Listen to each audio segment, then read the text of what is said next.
So welcome to the calculations in problem 4.1, where we will try to express the expected excess loss by means of the distribution function fg.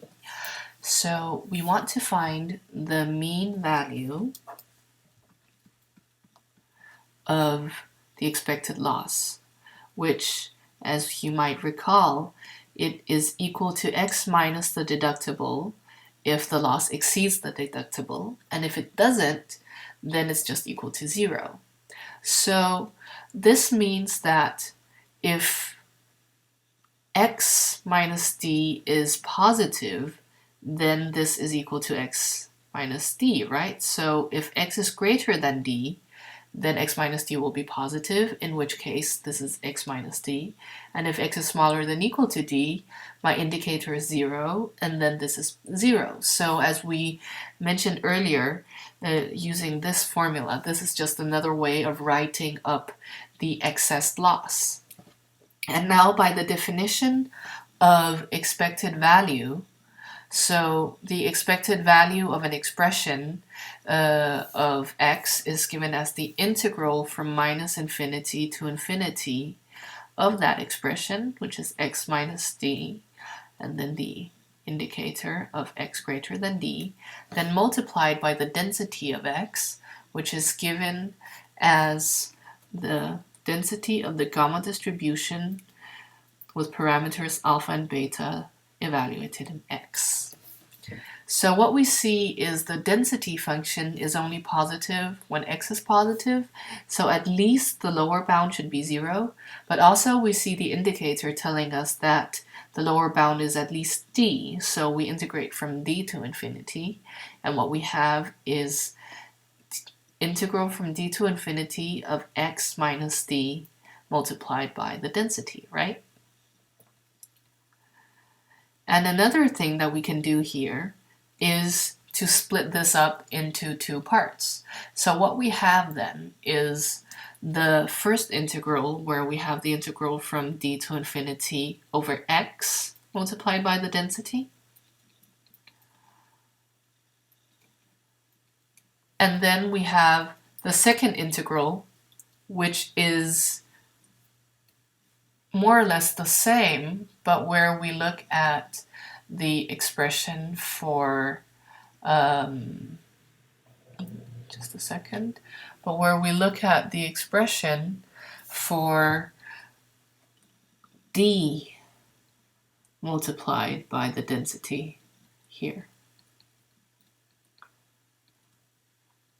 So it's kind of a good idea if we just actually split up these two and calculate them separately, because that's a bit nicer to look at. So let's start out with the hard one, because then we can take the easy one afterwards. So let's take the integral from d to infinity of x multiplied by the density in the gamma distribution with parameters alpha and beta. Now what we can do is plug in the direct expression for the density and see if we can get anywhere. So I plug in the expression for the density, and I note that I can take beta to the alpha divided by gamma of alpha outside the integral, and inside the integral I have d to infinity, then x multiplied by alpha minus x to the alpha minus, so x multiplied by x to the alpha minus 1. That gives me x to the alpha plus 1 minus 1. And then I have e to the minus beta x dx. Now the thing is that now I can actually notice that what I have here is x to the alpha plus 1 minus 1. That reminds me of a density function.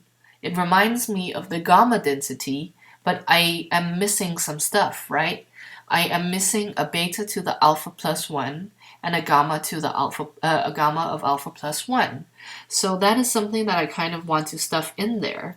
So I can try to do that and see what happens. So essentially what I want inside this integral is beta to the alpha plus 1 divided by gamma of alpha plus 1 multiplied by x to the alpha plus 1 minus 1 multiplied by e to the minus beta x dx, because this thing in here is then the density.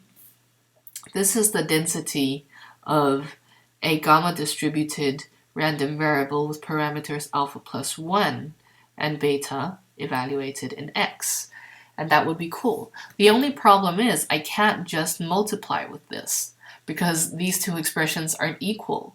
However, I can multiply with this and divide by it simultaneously. Because what we've done here is just multiplied by 1. Okay. What do we have now? Well, what we have now is beta in the denominator, because the alpha and the alpha, they cancel each other out. And then we have gamma of alpha plus 1 divided by gamma of alpha. And then we have the integral over a set of the density. So recall that whenever I integrate a density over a set, so if I have a density f of x and I integrate it over a set A, then what I get is the probability of A. So when I integrate this over the set d to infinity, what I get is the probability that a random variable that is distributed as such, so gamma distributed with parameters alpha plus 1, comma beta, I get the probability that that random variable is greater than d. So what I get is the survival function evaluated in d.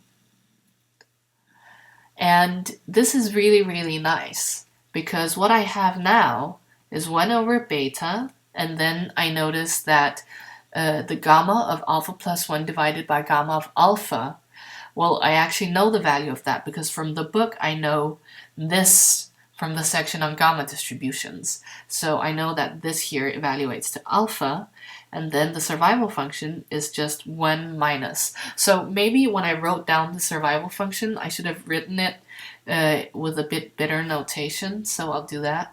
So I should have written it with the g to denote that it's the gamma survival function, and I should also have written alpha plus 1 comma beta to denote that these are the parameters we're talking about.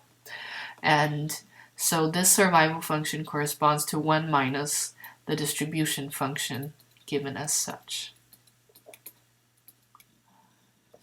Cool. So what I have here is the first term in the mean value of the excess loss. So in the next part, now I want to calculate the second term, which was the integral from d to infinity of d multiplied by the density. And that is luckily a lot easier, because I can take d outside of the integral, and then I just have the density inside the integral. And here's the density with parameters alpha and beta of the gamma distribution.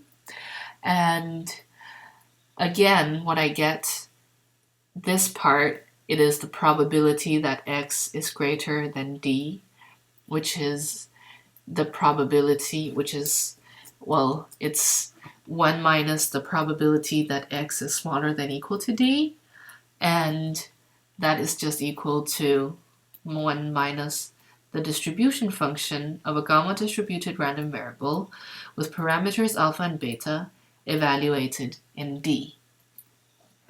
So the first term is this, the second term is this. So in total, the answer to this exercise is given by the mean of the excess loss is equal to alpha over beta multiplied by 1 minus the distribution function in the gamma distribution with parameters alpha plus 1 and b evaluated in d, minus d multiplied by 1 minus the distribution function in the gamma distribution with parameters alpha and beta, and then evaluated in d. So that is the answer for 4.1a. In the next video, I will just talk very briefly about how to interpret this thing as compared to certain other things. So join me in that video or just skip on until 4.3.